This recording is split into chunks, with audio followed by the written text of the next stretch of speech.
Hello बच्चों, कैसे हैं आप लोग। क्लास 12th अकाउंटेंसी के इस वीडियो लेक्चर में आप सभी का स्वागत है। आज के वीडियो में मैं आप लोगों के साथ comparative and common size statement का कॉन्सेप्ट डिस्कस करूंगा विद इलस्ट्रेशंस। मेरे अकॉर्डिंग ये one of the most easy chapter है आपके सिलेबस का, लेकिन ये इंपॉर्टेंट चैप्टर है क्योंकि इसमें से एक 3 मार्क्स का क्वेश्चन आपके बोर्ड के एग्जाम में आना पक्का है। हालांकि अच्छी बात यह है कि उस 3 मार्क्स के क्वेश्चन में आपको एक इंटरनल चॉइस दिख जाएगी। बिफोर मैं अपनी वीडियो को स्टार्ट करूं, मैं आप लोगों से रिक्वेस्ट करूंगा कि अगर आपको मेरी वीडियोस हेल्पफुल लगती हैं और आप मुझे सपोर्ट करना चाहते हैं तो प्लीज इसको लाइक और शेयर जरूर कीजिएगा और चैनल को सब्सक्राइब भी कर दीजिएगा। चलिए बिना किसी देरी के मैं अपने डिस्कशन को शुरू करता हूं।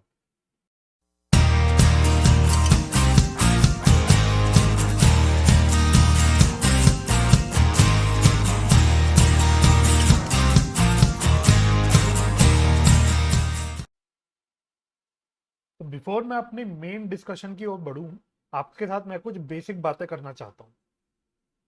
सबसे पहली बात, ये जो चैप्टर है comparative and common size statement का, जो आपका चैप्टर है, ये सारा चैप्टर खेल है फॉर्मेट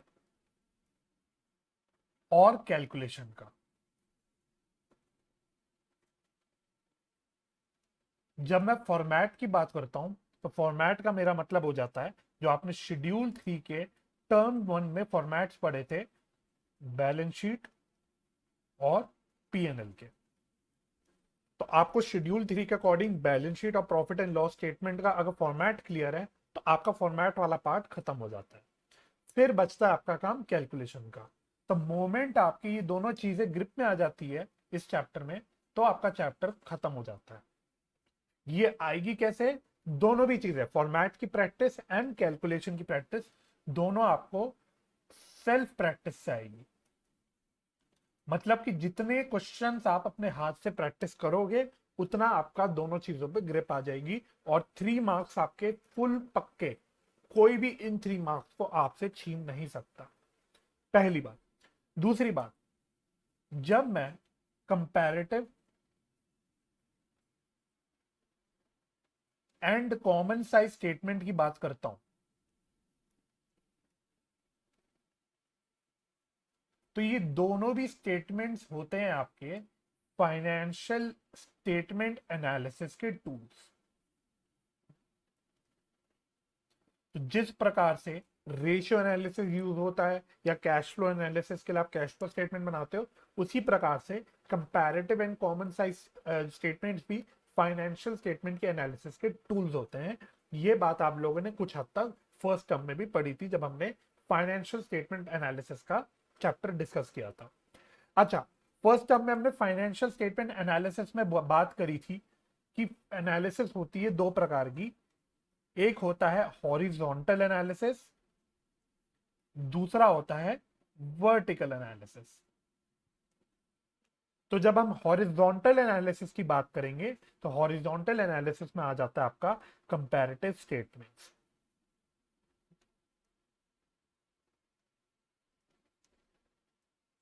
और जब हम वर्टिकल एनालिसिस की बात करेंगे तो वर्टिकल एनालिसिस में आ जाता है कॉमन साइज स्टेटमेंट। तो सबसे पहले आपको यह बात याद रखनी है कि जब कंपैरेटिव स्टेटमेंट्स की बात आएगी तो comparative statements basically horizontal analysis का टूल होता है और common size statement vertical analysis का टूल होता है। ऐसा क्यों? ये जब हम अभी फॉर्मेट डिस्कस करेंगे तब मैं आपको बता दूंगा कि ऐसा क्यों। ये रटने वाले पॉइंट नहीं है, सिंपल लॉजिक है, सिंपल पॉइंट है। तो क्यों हॉरिजॉन्टल एनालिसिस होता है कंपैरेटिव स्टेटमेंट और क्यों common size statement vertical analysis होता है, यह भी मैं थोड़ी देर में जब फॉर्मेट डिस्कस करूंगा तब बता दूंगा आपको। ठीक है, चलिए। सेकेंडली, कंपैरेटिव स्टेटमेंट की जब हम बात करते हैं तो इसमें दो तरह के स्टेटमेंट्स बनते हैं। एक बनता है कंपैरेटिव बैलेंस शीट, दूसरा बनता है आपका comparative statement of profit and loss, PNL, या जिसको हम लोग बोल सकते हैं कंपैरेटिव स्टेटमेंट ऑफ इनकम। इसको कंपैरेटिव इनकम स्टेटमेंट भी बोल सकते हैं या कंपैरेटिव स्टेटमेंट ऑफ पीएनएल भी बोल सकते हैं। सिमिलरली कॉमन साइज स्टेटमेंट भी दो तरह के स्टेटमेंट बनती है। एक तो बनती है कॉमन साइज बैलेंस शीट, और दूसरी आपकी बनती है common size statement of PNL, या जिसको हम कॉमन साइज इनकम स्टेटमेंट भी बोल सकते हैं। ठीक है, तो यानी कि इसमें आपको चार तरह की स्टेटमेंट्स बनानी आनी चाहिए, और इन चारों के अपने अपने फॉर्मेट्स होते हैं, तो आपको चारों के फॉर्मेट्स पता होने चाहिए।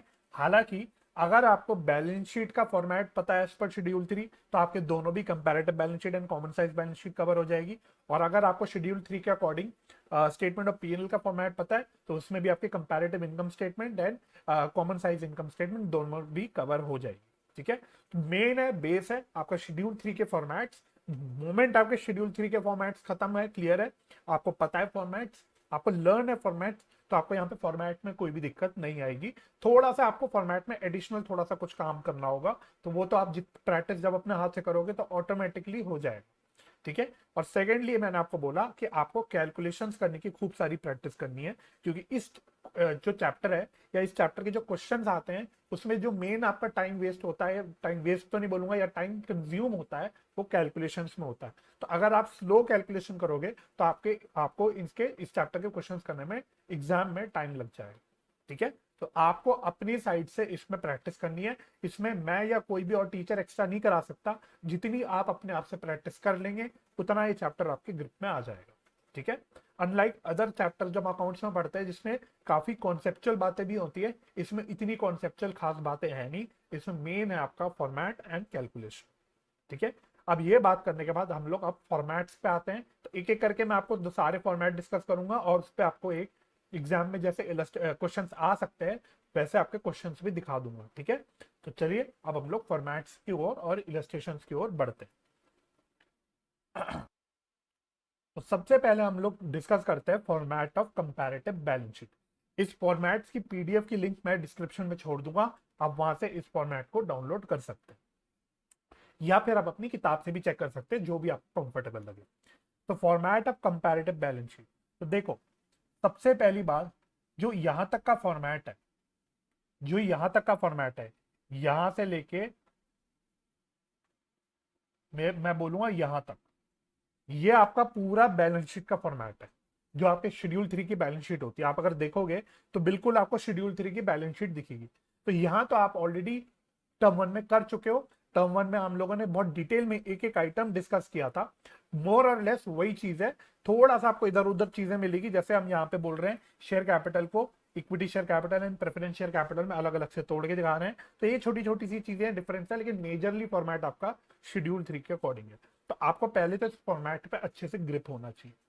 अब एक डिफरेंस ये है कि जब हम बैलेंस शीट में बनाते हैं आपका शेड्यूल 3 के अकॉर्डिंग, बेसिकली जब हम फाइनेंशियल स्टेटमेंट बनाते हैं, तो हम पहले कॉलम में करंट ईयर की फिगर्स लेते हैं, और दूसरे कॉलम में हम लोग प्रीवियस ईयर की फिगर्स लेते हैं। लेकिन जब हम कंपैरेटिव बैलेंस शीट बनाएंगे तो आपको ध्यान रखना है, यहाँ पे उल्टा होगा। यहाँ पे पहले कॉलम में प्रीवियस ईयर की फिगर लेंगे, और सेकेंड कॉलम में हम लोग करंट ईयर की फिगर लेंगे। तो ये बात आपको ध्यान में रखनी है। तो पहली दो कॉलम, पहली दो चीजें ये होगी, आपको प्रीवियस ईयर करंट ईयर दोनों की फिगर्स क्वेश्चंस में हमेशा गिवन होगी। आपको सिर्फ क्या करना है, आपको इसको इस फॉर्मेट में लेके आना है, और एक एक करके ध्यान से चीजें डालनी है। तो यहां तक का काम तो आपका इतना कोई मेजर नहीं है, अगेन बोल रहा हूँ फॉर्मेट का काम है, और आपको बेसिकली जो गिवन इंफॉर्मेशन, जो भी इंफॉर्मेशन गिवन है, उसको यहाँ पे लाके आपको लिखना होगा। अब जो मेन आपको काम करना है, जो मेन आपको काम करना है, वो ये वाला करना है, और एक ये वाला करना है। यानी आपको एब्सोल्यूट चेंज निकालना है और परसेंटेज चेंज निकालना है। ये बेसिकली इलस्ट्रेशन जब दिखाऊंगा तो ज्यादा अच्छे से समझ आएगा। बट जब हम एब्सोल्यूट चेंज निकालते हैं, तो उसका देखो यहाँ पे मैंने फॉर्मेट में आपको सब कुछ दे रखा है। यहाँ पे मैंने बोला है, अगर मैं एब्सोल्यूट चेंज को सी बोलूं, तो it is B minus A. B यानी कि करंट ईयर की फिगर, ए माइनस ए यानी प्रीवियस ईयर की फिगर। तो करंट ईयर की फिगर माइनस प्रीवियस ईयर की फिगर जब आप कर दोगे, तो आपकी एब्सोल्यूट चेंज आ जाएगा। एब्सोल्यूट चेंज का मतलब हो गया अमाउंट में जो चेंज है आपका, बेसिकली नंबर में जो चेंज आ रहा है, या रुपीज में जो एग्जैक्टली चेंज आ रहा है, उसको हम बोलते हैं एब्सोल्यूट चेंज। तो सबसे पहले आपको निकालना है एब्सोल्यूट चेंज। सेकेंडली आपको इस कॉलम में निकालना है परसेंटेज चेंज। तो परसेंटेज चेंज निकालने का क्या फॉर्मूला लिखा मैंने, C divided by A into 100। ठीक है, C divided by A into 100, यानी आप जैसे नॉर्मली परसेंटेज निकालते हो वैसे आपको निकालना है। सी यानी जो आपने एब्सोल्यूट चेंज निकालना वो हो गया, डिवाइडेड बाय ए यानी प्रीवियस ईयर की फिगर। बेस में आपको लेनी है प्रीवियस ईयर की फिगर। तो आपको सबसे पहले एब्सोल्यूट चेंज निकालना है पहले कॉलम में, फिर सेकंड कॉलम में आपको परसेंटेज चेंज निकालना है। अब हम इसमें परसेंटेज निकालने के लिए बेस में प्रीवियस ईयर ले रहे हैं। हालांकि आप लॉजिकली सोचोगे तो समझ जाओगे कि हम प्रीवियस ईयर क्यों ले रहे हैं। भाई हम कंपैरेटिव स्टेटमेंट बना रहे हैं, हम कंपैरेटिव बैलेंस शीट बना रहे हैं। तो कंपैरेटिव बैलेंस शीट बनाने का मतलब क्या है कि इसमें नाम में कंपैरेटिव आ रहा है, यानी हम दोनों साल की फिगर्स को कंपेयर कर रहे हैं। हम देख रहे हैं कि भाई पिछले साल अगर मेरी शेयर कैपिटल इतनी थी तो मेरी शेयर कैपिटल करंट ईयर में कितनी हो गई और वो कितना चेंज हुआ, कितनी बढ़ गई या कितनी कम हो गई, है ना। तो हम प्रीवियस ईयर से कंपेयर कर रहे हैं, तो हम जिस साल से कंपेयर कर रहे हैं उसी साल को हमको बेस लेके चलना है। ठीक है, अरे फॉर एग्जाम्पल अगर मैं आपसे बोलूं कि आपके क्लास 11th में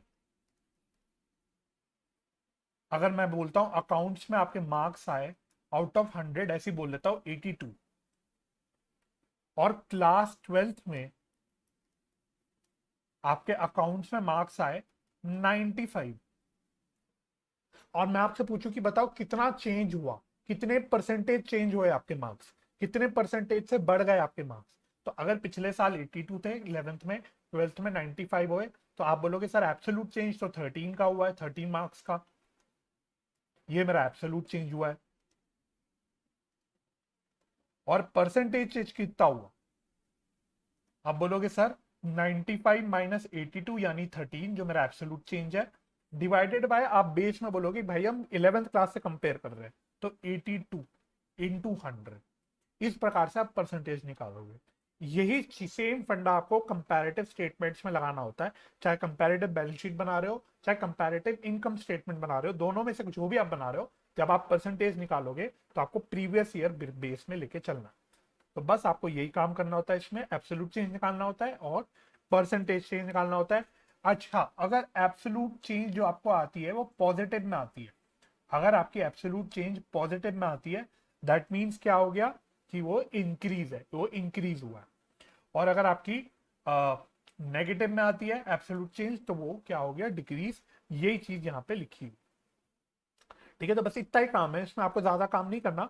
अच्छा, मैं गलती से इनकम स्टेटमेंट में आ गया, मैं बैलेंस शीट डिस्कस कर रहा था। तो एनीवे सेम चीजें यहाँ पे भी है कि अगर इंक्रीज हो रहा है तो वो एक पॉजिटिव चेंज आएगा, और डिक्रीज हो रहा है तो वो नेगेटिव चेंज आएगा। और नेगेटिव को हम लोग ब्रैकेट्स में लिखते हैं, ये बात आपको पता है। ठीक है, तो अब हम एक काम करते हैं, हम कंपैरेटिव बैलेंस शीट का एक इलस्ट्रेशन देखते हैं जो आपके बेसिकली एग्जाम में एज क्वेश्चन बन के 3 मार्क्स का आ सकता है। चलिए,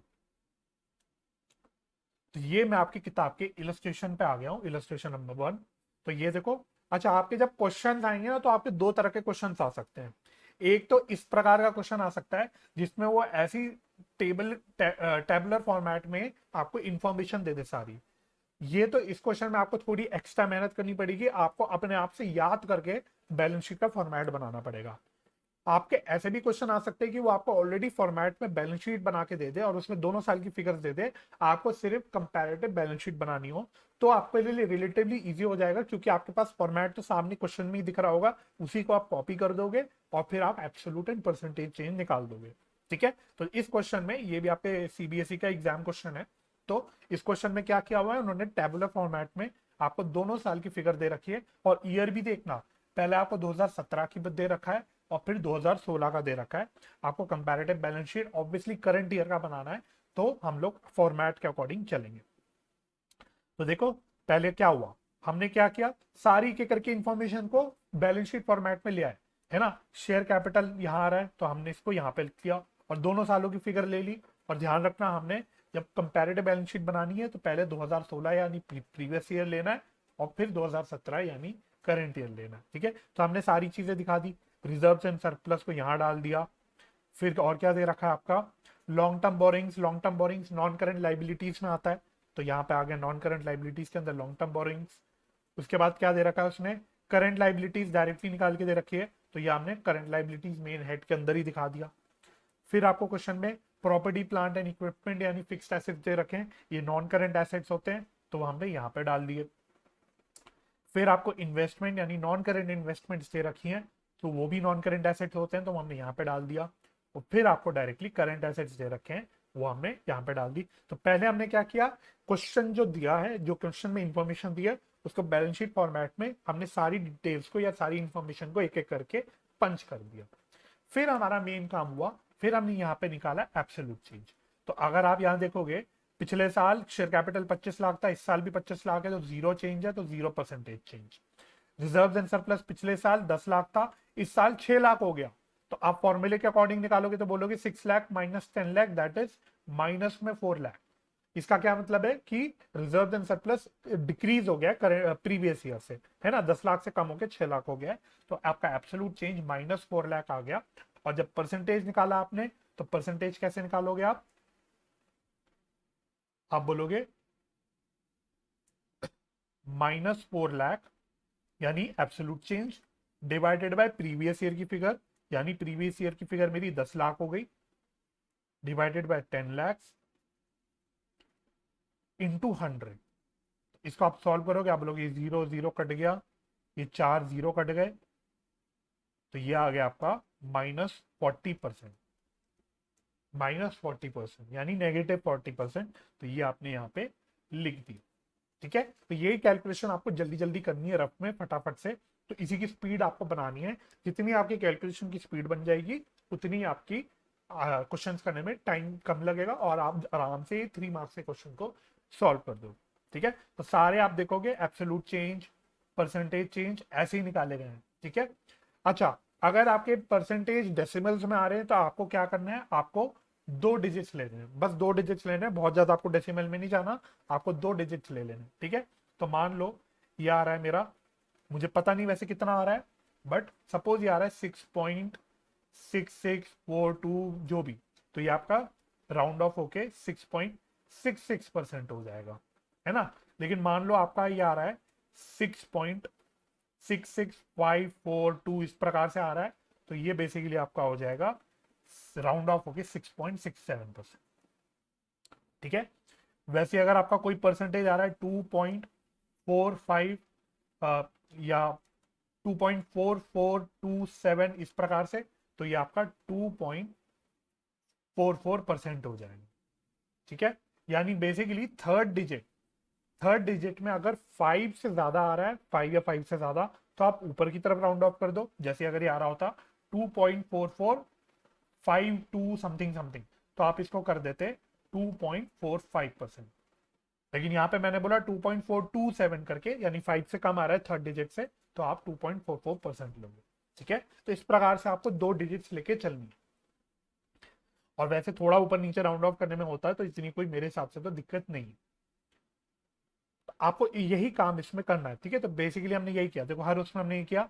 लॉन्ग टर्म बोरिंग्स मैंने देखी 1 लाख से बढ़ रही है, तो मेरी एब्सोल्यूट चेंज 1 लाख हो गया पॉजिटिव में, और फिर हमने परसेंटेज निकाल लिया 1 लाख डिवाइडेड बाय 15 लाख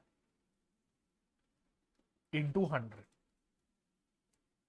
ठीक है। तो इस प्रकार से आपको पूरा इलस्ट्रेशन सॉल्व करना या पूरा क्वेश्चन सॉल्व करना होता है आपका कंपैरेटिव बैलेंस शीट, ठीक है। तो ये आपको काम करना है। अच्छा, जब बैलेंस शीट टोटल देखा, तो टोटल 54,50,000 पिछले साल, इस साल 52 लाख, तो 2.5 लाख से कम हो गया टोटल। तो ये भी सेम फॉर्मूला निकाल के हमने निकाल दिया। तो यही आपका काम करना होगा यहाँ पे, ठीक है। तो this is comparative balance sheet. अब इसी प्रकार से हम एक बार कंपैरेटिव इनकम स्टेटमेंट या comparative statement of profit and loss भी देख लेते हैं, ठीक है।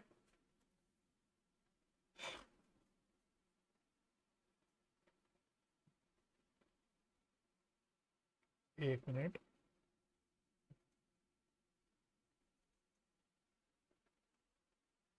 चल। तो कंपैरेटिव स्टेटमेंट ऑफ पीएनएल भी आपको सेम काम करना है। सबसे पहले आपको statement of profit and loss जो शेड्यूल 3 का फॉर्मेट होता है, उसके अकॉर्डिंग आपको बना देना है। बस आपको यहाँ ध्यान रखना है, यहाँ पे भी सेम चीज, कि पहले उसमें आपकी प्रीवियस ईयर की फिगर आएगी, फिर आपकी करंट ईयर की फिगर आएगी, ठीक है। तो देखो फॉर्मेट आपको बिल्कुल शेड्यूल 3 में जो फॉर्मेट आपने पढ़ा था वही दिखेगा। रेवेन्यू फ्रॉम ऑपरेशन आ गया, अदर इनकम आ गया, फिर टोटल रेवेन्यू आ गया, फिर सारे एक्सपेंसेस आ गए, cost of material consume, purchase of stock and trade, change in inventory, change in inventory का मतलब होता है, मैं आपको याद दिला दूं, opening stock minus closing stock, ये आपको पता होना चाहिए, opening stock minus closing stock. फिर आपका एम्प्लॉय बेनिफिट एक्सपेंसेस आ गया, फाइनेंस कॉस्ट आ गया, डिप्रिसिएशन एंड एमोर्टाइजेशन आ गया, फिर अदर एक्सपेंसेस आ गए। तो यहाँ पे भी आपको सारी इंफॉर्मेशन दी होगी, क्वेश्चन में सारी चीजें जो भी होगी वो आपको दे रखी होगी। फिर आपके टोटल एक्सपेंसेस आ गए, फिर हमने प्रॉफिट बिफोर टैक्स निकाल दिया, टोटल रेवेन्यू में से टोटल एक्सपेंसेस माइनस करके, फिर हमने टैक्स एक्सपेंसेस माइनस कर दिया। अच्छा, टैक्स एक्सपेंसेस आपको जनरली टैक्स का रेट दिया होगा, हो सकता है 40% बोल दे, हो सकता है वो 30% बोल ले, हो सकता है वो 25% बोल ले। तो ये परसेंटेज आपको प्रॉफिट बिफोर टैक्स का कैलकुलेट करना है, और इससे आपका टैक्स एक्सपेंस आ जाएगा और आपका फाइनली प्रॉफिट या लॉस आफ्टर टैक्स आ जाएगा। तो यही आपको काम करना है, एंड देन आपको एब्सोल्यूट चेंज निकालने, सेम फंडा लगा के, एंड फिर आपको परसेंटेज चेंज निकालना। इस पे भी एक आपको मैं इलस्ट्रेशन दिखा देता हूं। देखो यहाँ पे भी आपको एक इलस्ट्रेशन दे रखा है, तो कह रहा है from the following information prepare comparative statement of profit and loss. तो आपको देखो लिमिटेड इन्फॉर्मेशन दी होगी, ऐसा नहीं कि आपको पूरी पीएनएल सारे आइटम दे रखे होंगे, आपको कुछ आइटम्स दे रखे होंगे। जैसे इस क्वेश्चन में आपको revenue from operations, other income दे रखी है, और एक्सपेंसेस देखो वो क्या बोलता है, वो बोल रहा है 50% ऑफ रेवेन्यू फ्रॉम ऑपरेशंस। ठीक है, तो हो सकता है वो आपको डायरेक्टली इंफॉर्मेशन देने की जगह कोई बेस बता दे, वो यहाँ जैसे यहाँ पे एक्सपेंसेस रुपीज में देने की जगह बोल रहा है कि एक्सपेंसेस 50% है ऑफ रेवेन्यू फ्रॉम ऑपरेशन। तो बेसिकली अगर आप 2018 में देखोगे तो our revenue from operation 4 lakh है, तो 50% इसका 2 लाख आ जाएगा। 2019 पे रेवेन्यू फ्रॉम ऑपरेशन 3 लाख है, तो इसका 50% 1.5 लाख आ जाएगा। ठीक है, तो ये आपने निकाल दिया। फिर आपको इनकम टैक्स का रेट दे रखा है। देखो फॉर्मेट आपका वही पीएनएल का फॉर्मेट है, तो जो जो चीजें दे रखी है बस उतनी ली है, सारी चीजें लेने की जरूरत नहीं है, आपको पूरा फॉर्मेट बनाने की जरूरत नहीं है। तो जो इन्फॉर्मेशन दी है सिर्फ उतनी ही आपको फॉर्मेट में लेनी है। तो यहाँ पे आरएफओ दे रखा है, ले लिया 4 लाख 3 लाख। अदर इनकम हमको दे रखी है, वो ले ली। फिर हमने एब्सोल्यूट चेंज भी निकाल दिया साथ साथ, ये 4 लाख से कम होकर 3 लाख हो गया, तो नेगेटिव 1 लाख का चेंज हो गया। और परसेंटेज आपने निकाल दिया 1 lakh divided by 4 lakh into 100। Similarly other income 80,000 से कम होकर 40,000 हो रहे हैं, तो ये 40,000 से नेगेटिव चेंज हो रहा है, माइनस में चेंज हो रहा है, और हमने परसेंटेज चेंज निकाल दिया 40,000 डिवाइडेड बाय 80,000 इंटू 100। ठीक है, फिर मेरा टोटल रेवेन्यू आ गया। एक्सपेंसेस मैंने आपको निकाल के बताई दिए, अरे 2 लाख और 1.5 लाख, ये हमने यहाँ पे ले लिया। फिर आपका इससे आ गया प्रॉफिट बिफोर टैक्स। फिर टैक्स आपको 40% बता रखा है, तो यहाँ पे हमने 2,80,000 का 40% निकाल दिया, और यहाँ पे हमने इस साल हमने 1,90,000 का 40% निकाल दिया, तो हमारा टैक्स एक्सपेंस भी आ गया। इसमें भी हमने एब्सोल्यूट चेंज और परसेंटेज चेंज निकाल दी। ठीक है, और फाइनली आपका प्रॉफिट आफ्टर टैक्स आ गया। तो इस प्रकार से आपको काम करना होता है। ये एक क्वेश्चन हो गया आपका। एक और तरह का क्वेश्चन आपका इसमें बन सकता है, वो भी मैं आपको दिखा देता हूं। तो इसमें आपको कह रहा है prepare comparative statement of PNL same. यहाँ पे आपको क्या इंफॉर्मेशन दे रखी है, रेवेन्यू फ्रॉम ऑपरेशंस दे रखा है, purchase of stock and trade दे रखा है, चेंजेस इन इन्वेंट्री दे रखी है, और फिर आपको अदर एक्सपेंसेस में यहाँ पे क्या बोलता है, percentage of cost of revenue from operations या सीओजीएस। ऊपर वाले क्वेश्चन में उसने बोला था, सॉरी ये टैक्स रेट है, थोड़ा सा ढंग से हो नहीं रखा, ये 8% एंड 10%। ठीक है, और टैक्स का रेट आपको 30% दे रखा है। ठीक है, तो वो उसमें अदर एक्सपेंसेस में ऊपर वाले क्वेश्चन में उसने बोला था expenses as a percentage of RFO directly, यहाँ पे उसने बोल दिया as a percentage of COGS. तो सीओजीएस निकालना आपको आता है, ऐसा देख के आपको डर नहीं जाना। सीओजीएस का क्या फॉर्मूला होता है, देखो सीओजीएस का फॉर्मूला जो आपने सीख रखा है, इसमें हम लोग लिखते हैं, थोड़ा सा मैं इधर उधर करके लिख रहा हूं, net purchases plus direct expense plus opening stock minus closing stock. यही फॉर्मूला होता है, सिर्फ मैंने थोड़ा सा सीक्वेंस बदल दिया। आपने जो फॉर्मूला पढ़ रखा है वो है opening stock plus net purchases plus direct expenses minus closing stock, ये आपने पढ़ रखा है। मैंने थोड़ा सा इधर उधर कर दिया जानबूझ के, किसी रीजन से। ठीक है, तो अब इस क्वेश्चन में आप देखोगे आपको दोनों साल के परचेजेस दे रखे हैं, दोनों साल के आपको परचेजेस दे रखे ये रहे। तो आप परचेजेस ले लोगे, ठीक है। और फिर आपको चेंज इन इन्वेंट्री दे रखा है। चेंज इन इन्वेंट्री का मैंने फॉर्मूला क्या बताया, दूसरे पेन से लिख लेते हैं। चेंज इन इन्वेंट्री का फॉर्मूला होता है opening stock minus closing stock, ठीक है। तो ये आपका बेसिकली ये हो गया, ये चेंज इन इन्वेंट्री आपको दे रखा है, तो आपको opening stock minus closing stock दे रखा है, वो आपने ले लिया। डायरेक्ट एक्सपेंसेस यहाँ कुछ है नहीं तो छोड़ दिया, और परचेजेस आपको दे रखे। तो बस इसमें आपको फिगर्स पुट कर करके दोनों साल का सीओजीएस निकाल देना है, और फिर आपको उससे अदर एक्सपेंसेस की फिगर पता लग जाएगी। तो एक बार देख लेते हैं सोल्यूशन। तो सबसे पहले तो उन्होंने वही किया, फॉर्मेट निकाल दिया, फॉर्मेट बना दिया, और वर्किंग नोट में इन्होंने क्या किया, सीओजीएस निकाल दिया दोनों दोनों साल का सीओजीएस। तो वही क्या, देखो परचेज, चेंज इन इन्वेंट्री दे रखा है तो वो ले लिया, और इससे आपका कॉस्ट ऑफ गुड्स सोल्ड या cost of revenue from operation आ गया। फिर अदर एक्सपेंसेस का उसने परसेंटेज दे रखा था, इस साल 10%, इस साल 8%, अकॉर्डिंगली इन्होंने अदर एक्सपेंसेस निकाल के यहाँ पे पुट कर दिया। और बाकी काम आपका सेम हो गया, एब्सोल्यूट चेंज निकाल दिया और परसेंटेज चेंज निकाल दिया। तो ये देखो कोई कराने वाली चीज नहीं है, इसमें क्या किया है वो समझाने वाला नहीं है, बस इतना समझाने वाला पॉइंट है कि एब्सोल्यूट चेंज क्या होता है और परसेंटेज चेंज क्या होता है। और ये आप थोड़ा सा अगर मैथमेटिकली थिंकिंग रखते हो तो ये भी आप निकाल सकते हो। ये भी कोई अकाउंट्स का कॉन्सेप्ट नहीं है एब्सोल्यूट चेंज निकालना और परसेंटेज चेंज निकालना, ये तो एक्चुअली मैथ्स का कॉन्सेप्ट है। अकाउंट्स का ऐसा कोई कॉन्सेप्ट यूज ही नहीं हो रहा, अपार्ट फ्रॉम द फैक्ट कि हम लोग जो बैलेंस शीट और पीएनएल का फॉर्मेट ले रहे हैं वो शेड्यूल 3 के अकॉर्डिंग ले रहे हैं, बस इतना ही इसमें अकाउंट्स का कॉन्सेप्ट का एप्लीकेशन। चलो अच्छा एक बात ध्यान रखना, यहाँ पे क्या हुआ, यहाँ पे बेसिकली प्रॉफिट बिफोर टैक्स आ रहा है नेगेटिव में, यानी लॉस आ रहा है बेसिकली। तो क्योंकि यहाँ पे लॉस है इसलिए टैक्स का खर्चा जीरो हो गया, क्योंकि टैक्स तो भाई प्रॉफिट पे कैलकुलेट होता है, जब प्रॉफिट है ही नहीं तो टैक्स के एक्सपेंस की बात ही नहीं आती, तो इसलिए यहाँ पे टैक्स एक्सपेंस जीरो हो गया। तो ये बेसिकली आपकी कॉमन सेंस की बात होगी, ये भी कोई कॉन्सेप्ट नहीं है, this is also common sense. तो ये छोटी छोटी चीजों का आपको ये ध्यान रखना है। बाकी देखो इस चैप्टर में कुछ भी कराने लायक नहीं है, मेरे पास बच्चों के काफी रिक्वेस्ट आ रहे थे कि सर कंपैरेटिव स्टेटमेंट करा दो, कॉमन साइज स्टेटमेंट वाला चैप्टर आपने कराया नहीं, सर ये चैप्टर आपने छुड़वा दिया। मैंने छुड़वाया नहीं था, मुझे इस चैप्टर में पर्सनली कुछ पढ़ाने लायक लगता नहीं है, क्योंकि इस चैप्टर में जो मेहनत करनी है वो आपको करनी है। यहाँ पे मुझे कोई कॉन्सेप्ट नहीं समझाना बैठ के कि मैं आपको कॉन्सेप्ट समझाऊं फिर क्वेश्चंस की प्रैक्टिस कराऊं, उसको कॉन्सेप्ट को अप्लाई करवाना सिखाऊं। यहाँ पे ऐसा कुछ भी नहीं है, यहाँ पे एक फॉर्मेट है, मतलब 4 फॉर्मेट है बेसिकली। वो फॉर्मेट्स भी क्या है, कोई नए फॉर्मेट नहीं है, आपने टर्म 1 में बैलेंस शीट और पीएनएल का फॉर्मेट पढ़ रखा है, तो वही फॉर्मेट के बेसिकली कॉपी पेस्ट है यहाँ पे, है ना। तो फॉर्मेट भी नया नहीं है, तो फॉर्मेट आपको लर्न करना है, फिर आपको कैलकुलेशन करनी है एब्सोल्यूट चेंज और परसेंटेज चेंज की, बस इतना ही काम इसमें आपको करना है, ठीक है। तो ये हो गया आपका comparative balance sheet and comparative statement of PNL. अब इसी प्रकार से हम लोग फटाफट से कॉमन साइज स्टेटमेंट भी खत्म कर देते हैं। तो सबसे पहले हम लोग कॉमन साइज बैलेंस शीट की बात करते हैं। अब कॉमन साइज बैलेंस शीट में क्या है, सबसे पहली चीज इसमें भी आपको सबसे पहले तो वही बैलेंस शीट बनानी है एज पर योर शेड्यूल 3, और वही प्रीवियस ईयर और करंट ईयर लेना है। बस यहाँ पे थोड़ा सा अलग ढंग से चीजें दिखानी है क्योंकि हम इसमें काम अलग करने हैं, ठीक है। तो ये एब्सोल्यूट अमाउंट है, ये एब्सोल्यूट अमाउंट है, मतलब जितनी अमाउंट एक्चुअली टोटल है जो आपको गिवन होगी क्वेश्चन में वो है, इसलिए मैंने इसको बोल दिया यहाँ पे एब्सोल्यूट अमाउंट। अब यहाँ पे कॉमन साइज स्टेटमेंट में हम लोग कोई चेंज नहीं निकालते, इसमें हम लोग क्या निकालते हैं, हम लोग बेसिकली दोनों साल का देखते हैं कि percentage of balance sheet total क्या। अगर मैं बैलेंस शीट की बात करूं कॉमन साइज बैलेंस शीट की, तो हम यहाँ पे हर आइटम का देखते हैं कि अगर शेयर कैपिटल है, इक्विटी शेयर कैपिटल, तो ये बैलेंस शीट टोटल का कितना परसेंटेज है। अगर ये रिजर्व जो प्रेफरेंस शेयर कैपिटल है, ये बैलेंस शीट टोटल का कितना परसेंटेज है।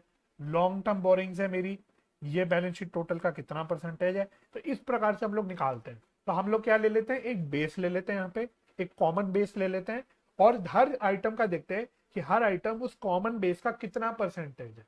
तो जब हम कॉमन साइज बैलेंस शीट बनाते हैं तो टोटल बैलेंस शीट का जो टोटल होता है, चाहे वो लाइबिलिटी साइड का टोटल हो गया, चाहे वो एसेट साइड का टोटल हो गया, है ना, दोनों साइड के टोटल तो सेम ही आते हैं, कोई भी टोटल मान लो, चाहे लाइबिलिटी साइड टोटल चाहे एसेट साइड टोटल। तो हम लोग बेस ले लेते हैं बैलेंस शीट का टोटल, और फिर सारे आइटम्स को निकालते हैं कि हर आइटम आपका बैलेंस शीट के टोटल का कितना परसेंटेज आता है, बस ये आपको करना है।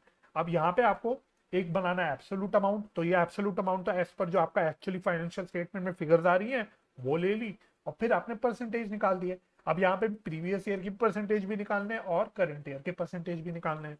ठीक है, तो ये काम आपको इसमें करना होता है सिंपली। तो ये मैं आपको दिखा देता हूं क्वेश्चन की हेल्प से। चलो, एक ये क्वेश्चन हो गया आपका, prepare a common size balance sheet. तो आपका कॉमन साइज बैलेंस शीट का क्वेश्चन है। ठीक है, तो एक तो आपका इस प्रकार का अगर क्वेश्चन आ गया, देखो ये भी 2019 सीबीएसई का एग्जाम क्वेश्चन है। तो इसमें देखो आपको पूरा बैलेंस शीट का फॉर्मेट बना के दे रखा है, तो आपको इसी फॉर्मेट को कॉपी पेस्ट करना है। यहाँ पे अब आपको एक्स्ट्रा मेहनत नहीं करनी। अगर एग्जाम में आपको ये क्वेश्चन आ गया तो आपको एक्स्ट्रा मेहनत नहीं करनी। आपको यहाँ पे बैलेंस शीट का फॉर्मेट दे रखा है क्वेश्चन में, इसी को देखो कॉपी पेस्ट कर दिया। यहाँ पे सेम फॉर्मेट को हमने कॉपी पेस्ट कर दिया, और जो फिगर दे रखी है बस ये ध्यान दे देना कि बैलेंस शीट का जो दे रखा होगा आपको, इसमें आपको पहले करंट ईयर की फिगर दे रखी होगी, फिर प्रीवियस ईयर की फिगर दे रखी होगी। हमको इसको उल्टा लेके चलना है जब हम कॉमन साइज स्टेटमेंट बनाएंगे। यहाँ पे हम प्रीवियस ईयर लेंगे, यहाँ हम करंट ईयर लेंगे। तो ध्यान ध्यान से आपको सारी इंफॉर्मेशन डालनी है पहले। यहाँ पे आपको जल्दीबाजी में कोई गलती नहीं कर देनी। करंट ईयर में प्रीवियस ईयर की फिगर मत डाल देना, और प्रीवियस ईयर में करंट ईयर की फिगर मत डाल देना। पहले तो आपको ये ध्यान से करना है, और फिर आपको देखो, अगर मैं प्रीवियस ईयर बैलेंस शीट की बात करूं तो प्रीवियस ईयर बैलेंस शीट का टोटल है 20 लैक्स। तो हमने हर आइटम का निकाल दिया कि 20 लैक्स का कितना परसेंट है। तो जैसे पहले साल अगर मैंने देखा 9 लाख, शेयर कैपिटल है 9 लाख, तो 9 lakh divided by 20 lakh into 100, तो इसको आप जब सॉल्व करोगे तो आ जाएगा 45%। तो ये 45% ले लिया। फिर मैंने देखा रिजर्व एंड सरप्लस 1 लाख है, तो 1 lakh divided by 20 lakh into 100, तो ये कितना आ रहा है आपका 5%। ये 5% यहाँ ले लिया। इसी प्रकार से हमने सारे आइटम्स के ले लिए। टोटल ऑब्वियसली 100 आएगा, टोटल परसेंटेज का ऑब्वियसली 100 आएगा, है ना। तो ये तो आप समझ सकते हो गए हो। सिमिलरली एसेट साइड में भी हमने सेम काम किया। मैंने देखा अच्छा property plant and equipment 10 lakh है, बैलेंस शीट टोटल 20 लाख है, तो 10 lakh divided by 20 lakh into 100, ये 50% आता है। इन्वेंट्रीज आपकी 8 लाख है, तो 8 lakh divided by 20 lakh into 100, तो ये आता है आपका 40%। इस प्रकार से हमने प्रीवियस ईयर का निकाल दिया, और सेम तरह से हमने करंट ईयर का भी निकाल दिया। ठीक है, टोटल ऑब्वियसली 100% आएगा। ये आपको समझ आता होगा, आई बिलीव ये आपको समझ आता होगा ऑब्वियसली। तो बस ये आपको काम करना है, इतना ही काम है इसमें, और कुछ करना ही नहीं। ये आपने काम कर दिया, 3 नंबर आपको मिल गए। इसी प्रकार से कॉमन साइज पीएनएल स्टेटमेंट भी देख लेते हैं, इनकम स्टेटमेंट भी देख लेते हैं फटाफट से। अगेन सेम पीएनएल का फॉर्मेट है, सेम चीज है। जिस प्रकार से आपने कॉमन साइज बैलेंस शीट में एब्सोल्यूट चेंज आया, परसेंटेज लिया था, सेम आपको यहाँ पे भी करना है। बस आपको याद रखना है, यहाँ पे जो आपका बेस रहेगा, कॉमन बेस रहेगा, वो रहेगा रेवेन्यू फ्रॉम ऑपरेशन।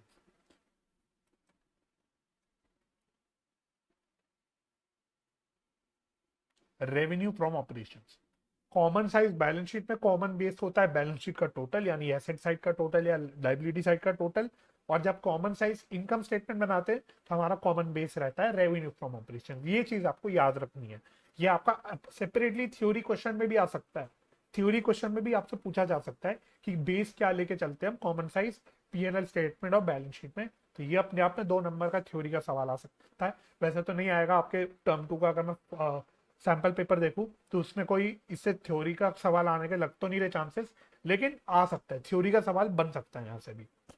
ठीक है, तो वही है, आपको क्या करना है, फिर परसेंटेज निकालनी है of revenue from operation, percentage of revenue from operation. तो वही सेम आपको काम करना है, आपको हर आइटम का परसेंटेज लेना है। अब जब रेवेन्यू फ्रॉम ऑपरेशन लोगे तो जब ये तो ऑब्वियसली 100% आएगा, है ना। अगर रेवेन्यू फ्रॉम ऑपरेशन 100 है तो 100 डिवाइडेड बाय 100 इंटू 100, तो ये तो आपको ऑब्वियसली 100% ही आएगा, है ना। फिर आपको एक एक करके चीज लेनी है कि other income revenue from operation का कितना परसेंटेज बनता है, cost of material consume revenue from operation का कितना परसेंटेज बनता है, purchase total revenue from operation का कितना परसेंटेज बनता है। इसी प्रकार का आपको सारी percentages previous year and current year की निकाल देनी है। ठीक है, और बाकी तो आपका काम सेम है। इसमें भी मैं क्विकली आपको एक इलस्ट्रेशन दिखा दूं।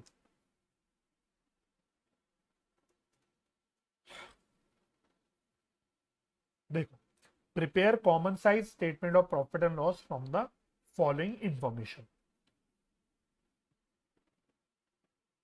तो यहाँ पे आपको अगेन टेबुलर फॉर्मेट में सारी इंफॉर्मेशन दे रखी है। तो यहाँ पे आपको एक्स्ट्रा मेहनत करनी पड़ेगी, आपको सबसे पहले इसको फॉर्मेट में लेकर आना पड़ेगा। तो रेवेन्यू फ्रॉम ऑपरेशंस यहाँ आ गया, अदर इनकम यहाँ आ गया, इससे मेरा टोटल रेवेन्यू निकल गया। फिर परचेजेस आपको दे रखी हैं, चेंजेस इन इन्वेंट्री दे रखा है, अदर एक्सपेंसेस आपको दे रखे हैं। अच्छा, इससे मेरा आ गया टोटल एक्सपेंस, और फिर मैंने प्रॉफिट बिफोर टैक्स निकाल दिया। फिर यहाँ पे आपको इनकम टैक्स का रेट दे रखा है 50%।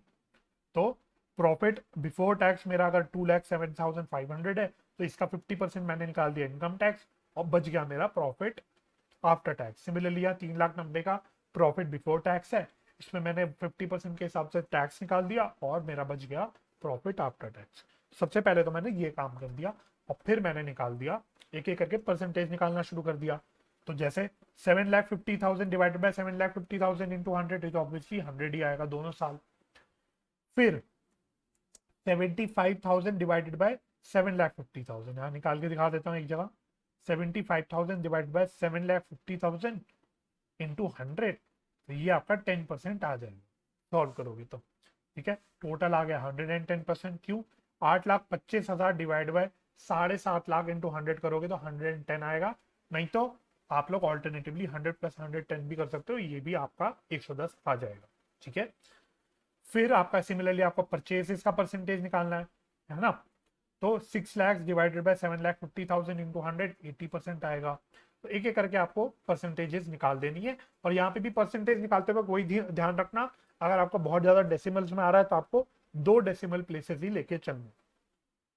तो इस प्रकार से आपका ये comparative common size statement of PNL भी बन जाता है। ठीक है, अब इसमें आपको मेहनत करनी है, आपको अपने हाथ से सवाल को सॉल्व करना है। इस तरह सिर्फ इलस्ट्रेशन देख के आपका काम नहीं चलेगा, मेरा काम तो चल जाएगा, क्योंकि मेरे को तो आपको सिर्फ दिखाना है, मेरे को एग्जाम नहीं देना। एग्जाम आपको देना है, तो आपका कर्तव्य बन जाता है कि हम सिर्फ देख के नहीं रखे, हम लोग अपने हाथ से जितने क्वेश्चन हो सके सॉल्व करें, ताकि जब आप एग्जाम में करो तो आपकी स्पीड सही बनी रहे। तो बस यही था इस चैप्टर में। अब एक चीज मुझे और आपको बतानी है, मैंने आपको बोला था कि क्यों कंपैरेटिव स्टेटमेंट को हम हॉरिजॉन्टल एनालिसिस बोलते हैं, और क्यों कॉमन साइज स्टेटमेंट को हम लोग वर्टिकल एनालिसिस बोलते हैं। तो सबसे पहली बात, अगर मैं कंपैरेटिव स्टेटमेंट्स की बात करूं, तो सबसे पहले आप ये समझो वर्टिकल क्या होता है, आपको ये पता होना चाहिए वर्टिकल क्या होता है और हॉरिजॉन्टल क्या होता है। तो जब ये लाइन बनती है दिस, इसको मैं बोलता हूं वर्टिकल, और जब ऐसी लाइन बनती है इसको मैं बोलता हूँ हॉरिजॉन्टल। आपको अगर वर्टिकल और हॉरिजॉन्टल का मीनिंग पता है तो आप लोग समझ जाओगे कि क्यों इसको हम वर्टिकल एनालिसिस बोलते हैं कॉमन कंपैरेटिव स्टेटमेंट को, और क्यों कॉमन साइज स्टेटमेंट को हम हॉरिजॉन्टल एनालिसिस बोलते हैं। तो आप इसमें काम देखो हम क्या कर रहे हैं। जब हम कंपैरेटिव सपोज बैलेंस शीट बना रहे हैं तो हम ऐसे चल रहे हैं, देखो ये इस प्रकार से चल रहे हैं। क्यों? क्योंकि हम दिस माइनस दिस निकाल रहे हैं, तो हम यहां से यहां एक इस प्रकार से इस डायरेक्शन में चल रहे हैं। तो ये क्या हो गया, मेरा बेसिकली वर्टिकल हो गया।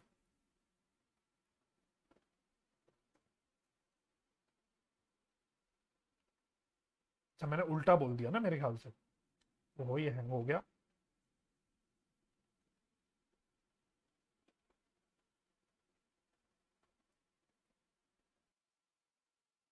तो मैं थोड़ा सा उल्टा बोलिए जल्दी जल्दी में, दोबारा से एक बार बता देता हूं आपको।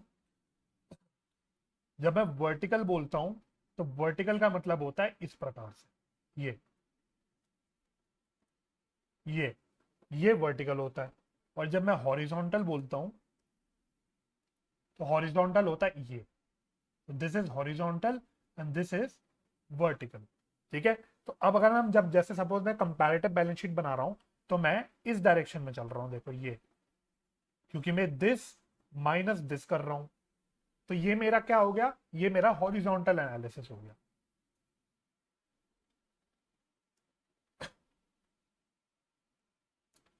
सिमिलरली जब मैं कॉमन साइज स्टेटमेंट बनाता हूं, तो आप देखोगे कॉमन साइज स्टेटमेंट में मैं क्या कर रहा हूं, दूसरा पेन ले लेते हैं। कॉमन साइज स्टेटमेंट में जैसे मैं इसका परसेंट ये निकाल रहा हूं इसके परसेंटेज पे, यानी कुछ इस प्रकार का काम कर रहा हूं मैं इस डायरेक्शन में, है ना। इसलिए ये मेरा हो जाता है बेसिकली वर्टिकल एनालिसिस।